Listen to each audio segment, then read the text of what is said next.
ضلالت اس دنیا میں جو مختلف حالتیں انسان پر طاری ہوتی ہیں، یا نعمتوں کی بارش ہو رہی ہے، یا تنگی ہے، فقر ہے، احتیاج ہے، دنیاوی حیثیت ہے، وجاہت ہے، یا دنیا میں گمنامی ہے، کسنوی پرست کے بھیا کیس تھی، کوئی آپ کا حال ہی نہیں پوچھ رہا کہ تم ہو کون، تمہارے منہ میں کتنے دانت ہیں، یا یہ کہ دنیا میں اقتدار کی کسی مسند پر انسان بیٹھا ہے، یا یہ کہ کوئی اس کے ہاتھ میں اختیار نہیں، یہ تمام جو حالات انسان پر طاری ہوتے ہیں، ان کے جواب میں جو طرز عمل فکری اعتبار سے اور عملاً انسان اختیار کرتا ہے، اس کے 4 درجے ہیں۔ پہلا درجہ ہے انتہائی گمراہی، ضل ضلالا بعیدا۔ وہ کیا ہے؟ اگر عزت ہوئی، نعمتیں ملی، فلاں دیوی یا دیوتا کی نگاہ کرم ہے، اس کی کرپا سے یہ ہو گیا، اور اگر کوئی تکلیف آ گئی، مصیبت آ گئی، معلوم ہوتا ہے کہ فلاں دیوی یا دیوتا ہم سے ناراض ہو گیا، یہ کالی دیوی کی طرف سے کوئی مصیبت آ گئی ہے، یا یہ کہ یہ لکشمی دیوی کی نگاہ کرم ہے کہ ہمیں دولت مل گئی ہے۔ یہ تو ہے شرک ہونے کے اعتبار سے یہ ہے ضل ضلالا بعیدا، انتہائی پستی۔ اس پستی سے اوپر آئیں گے تو توحید کی پہلی منزل ہے۔ عزت دی اللہ نے دی، اگر کوئی تنگی آ گئی، فقر، تکلیف، کوئی ذلت، رسوائی، یہ بھی اللہ کی طرف سے۔ ایک اعتبار سے تو انسان ہدایت پر آ گیا، بڑی گہرائی تھی اس گندگی کی اور اس خباثت کی جو شرک جس کا نام ہے، اس سے انسان نکل آیا، نجاست سے۔ توحید تو ہے لیکن ابھی اس میں اس کی گمراہی کا ایک ایلیمنٹ شامل ہے، اور یہ گمراہی سے جب تک آگے نہیں آئے گا، اوپر نہیں ابھرے گا، اس کا طرز عمل کیا ہوگا کہ ذرا کچھ مل گیا، عزت مل گئی، پھولے نہیں سما رہے، اب زمین پر قدم نہیں ٹک رہے، گردن اکڑ رہی ہے، کہیں محرومی ہو گئی، کوئی تکلیف آ گئی، کوئی مشقت، فقر آ گیا، اب بجھ کر رہ گئے۔ ان دونوں کیفیات میں انسان کا پینڈولم جو ہے وہ ایکسٹریم کو جائے گا۔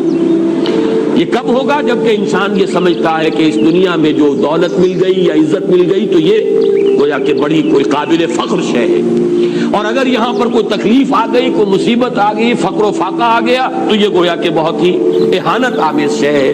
اگر یہ انسان سمجھے گا تو طرز عمل وہ نکلے گا نتیجے کے طور پر جو میں بیان کر چکا ہوں، یہ گمراہی ہے۔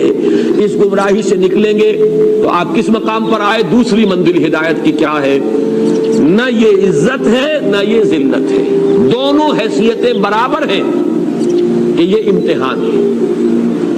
اسی لیے ان دونوں آیتوں میں ایک لفظ قدر مشترک ہے، اذا مبتلاہ فاما الانسان اذا مبتلاہ ربہ فاکرمہ ونعمہ۔ یہ بھی ایک ابتلا ہے، آزما رہا ہے اللہ، کبھی وہ دے کر آزماتا ہے، کبھی چھین کر آزماتا ہے، کبھی فقر و فاقہ سے آزماتا ہے، کبھی وہ کثرت دولت اور کثرت مال سے آزماتا ہے، کبھی وہ صحت دے کر آزماتا ہے کہ یہ قوت اور توانائی اور صحت جو میں نے دی ہے یہ اس میں کیا کرتا ہے، کبھی وہ مرض کے ذریعے سے آزماتا ہے کہ صبر کرتا ہے کہ نہیں کرتا۔ ہمارے لیے شکوہ اور شکایت تو اس کی زبان پر نہیں آ جاتی، نالا اور شیمن تو نہیں آ جاتا، تکلیف جھیلتا ہے کہ نہیں جھیلتا، اس میں تحمل ہے کہ نہیں ہے، تو صبر کرتا ہے یا شکر کرتا ہے۔ یہ دونوں کیفیات در حقیقت اس اعتبار سے مساوی ہے، یہ بھی امتحان، یہ بھی امتحان۔ یہ حقیقت جب سامنے ہوگی اب وہ پینڈولم جو ہے وہ بہت کم ہو جائے گا، یعنی انسان میں طبعی طور پر تو ایک اثر ہوتا ہے غیر اختیاری، کسی چیونٹی نے کاٹا آپ کے پاؤں پر، آپ اپنا پاؤں ہٹا لیں گے، اس میں کوئی ارادہ نہیں، یہ ریفلیکس ایکشن ہے، غیر اختیاری فعل ہے۔ اس حد تک تو انسان ضرور متاثر ہوتا ہے، اس سے تو کوئی انسان جو ہے وہ بلندتر نہیں ہو سکتا۔ حضرت ابراہیم رضی اللہ تعالیٰ عنہ، حضور کے وہ نومولود فرزند، انتقال جب ہو رہا تھا آپ کی آنکھوں میں آنسو آ گئے۔ اب یہ ایک طبعی اثر ہے، ایک فعل ہے، انفعالی کیفیت ہے جو بالکل طبعی ہے، لیکن یہ نہیں کہ اس کی وجہ سے انسان کی زبان پر کوئی شکوہ آ جائے، کوئی شکایت آ جائے، یہ نہیں ہوگا، یہ ایمان کے منافی ہے۔ اسی طریقے سے اگر کوئی خوشی ہوئی ہے تو چہرے کے اوپر ایک نکھار آ جائے گا، تبسم آ جائے گا، اس سے زائد نہیں۔ اس حد تک تو یوں سمجھیے کہ انسان کا طبعی تقاضا ہے، اس سے زیادہ یہ پینڈولم اگر سوئنگ کر رہا ہے تو گویا کہ اس حقیقت سے انسان محجوب ہے کہ یہ بھی امتحان ہے، یہ بھی امتحان ہے، جو ہم سورہ حدید میں پڑھ چکے ہیں۔ ما اصاب من مصیبت فی الارض ولا فی انفسکم الا فی کتاب من قبل ان نبراها ان ذلک علی اللہ یسیر لکی لا تعصوا علی ما فاتکم ولا تفرحوا بما آتاکم۔ اللہ تمہیں کچھ دے تو اتراؤ مت، اللہ تم سے کچھ چھین لے تو اس کے اوپر افسوس مت کرو۔ یہ نتیجہ ایمان کا نکلنا چاہیے۔ اگر تمہیں ایمان ہے اللہ پر، اگر تمہیں یقین ہے کہ جو کچھ ہوا ہے اللہ کے اذن کے بغیر نہیں ہوا، اگر تمہیں یقین ہے کہ اللہ نے جو میرے لیے طے کیا ہے اس میں میرے لیے خیر ہی ہے، چاہے فی الحال فی الوقت فوری طور پر مجھے ناگوار محسوس ہو رہی ہے بات، لیکن یقیناً میرے لیے اس میں خیر ہے میرے رب کی طرف سے، کہ ہر کے ساتھ یہ ماریخ عین الطاف۔ ہم تو شارٹ سائٹڈ ہیں، ہم دیکھ نہیں سکتے کسی شے کو، ہم اس کے ظاہر کو دیکھ کر گھبرا اٹھتے ہیں کہ یہ تو تکلیف آ گئی، کیا پتا اسی کے پردے میں اللہ کی رحمت آ رہی۔ میں نے وہ رئیس امروہوی کے اشعار آپ کو کئی دفعہ سنائے ہیں۔ وہ وقت آیا کہ ہم کو قدرت ہماری سعی و عمل کا پھل دے، بتا رہی ہے یہ ظلمت شب کہ صبح نزدیک آ رہی ہے، ابھی ہے کچھ امتحان باقی، فلاکتوں کے نشان باقی، قدم نہ پیچھے ہٹے کہ قسمت ابھی ہمیں آزما رہی ہے۔ رئیس اہل نظر سے کہہ دو کہ آزمائش سے جی نہ ہارے، جسے سمجھتے ہو آزمائش وہی تو بگڑی بنا رہی ہے۔ اسی آزمائش سے تو بگڑی بنے گی، اسی سے تو تمہارا خیر جو ہے اجاگر ہوگا، سامنے آئے گا، پتہ چلے گا who's who, what is what۔ ابو بکر میں کتنا یقین اور ایمان تھا، یہ کیسے معلوم ہوگا؟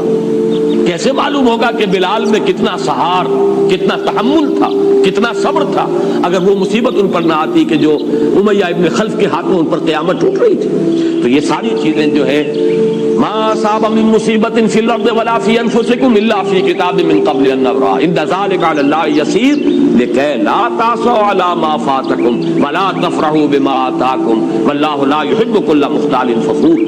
اگر اس حقیقت سے محجوب ہو جاؤ گے تو پھر اختیال اور فخر اور گھمنڈ پیدا ہو جائے گا تمہارے اندر، یا دوسری طرف مایوسی، کمر ہمت ٹوٹ کر رہ جائے گی، خودکشی کرنے کو انسان آمادہ ہو جاتا ہے، ذرا کوئی ناکامی دنیا میں آ گئی، کوئی تکلیف آ گئی۔ یہ ہے در حقیقت تیسری منزل، ہدایت کی دوسری سیڑھی۔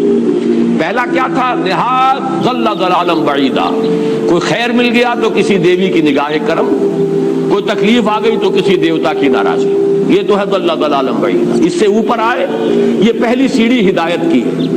عزت ہے تو اللہ کی طرف سے، اور اگر کوئی ذلت ہے، تنگی ہے تو اللہ کی طرف سے، یہ ہدایت کا آغاز ہو گیا، یہ توحید کی بنیادی منزل ہے۔ اس سے اگلی منزل، یہاں کی ذلت ذلت نہیں، یہاں کی عزت عزت نہیں۔ ذالک یوم التغابن، ہار اور جیت کے فیصلے کا دن تو قیامت کا دن ہے۔ وہاں معلوم ہوگا جس کو اس روز عزت ملی وہ عزت والا ہے، جو اس روز ذلیل ہو گیا وہ ذلت والا ہے۔ یہ تو امتحان ہے، دار الامتحان ہے۔ خلق الموت والحیات لیبلوکم ایکم احسن عملا، یہ تو دار الامتحان ہے، امتحان ہونے کے ناطے دونوں برابر ہیں۔ اس سے اوپر ہے ایک چوتھی منزل، ہدایت کی تیسری منزل۔ وہ کیا ہے؟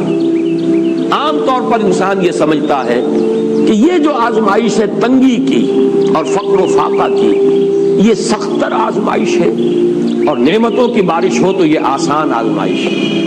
یہ بھی ابھی گمراہی کا ایک پرت جو ہے اس کی باقی ہے۔ ابھی ہدایت کا جو کامل جو ہوگا انکشاف وہ کب ہوگا؟ جب انسان اس حقیقت کو جان لے کہ جہاں وسعت ہو، جہاں کثرت ہو، وہ زیادہ بڑا امتحان ہے، سخت امتحان ہے، بجائے اس کے کہ اگر قلت ہے، کمی ہے، یہ کم تر امتحان ہے، یہ کم بھاری امتحان ہے۔ کیوں؟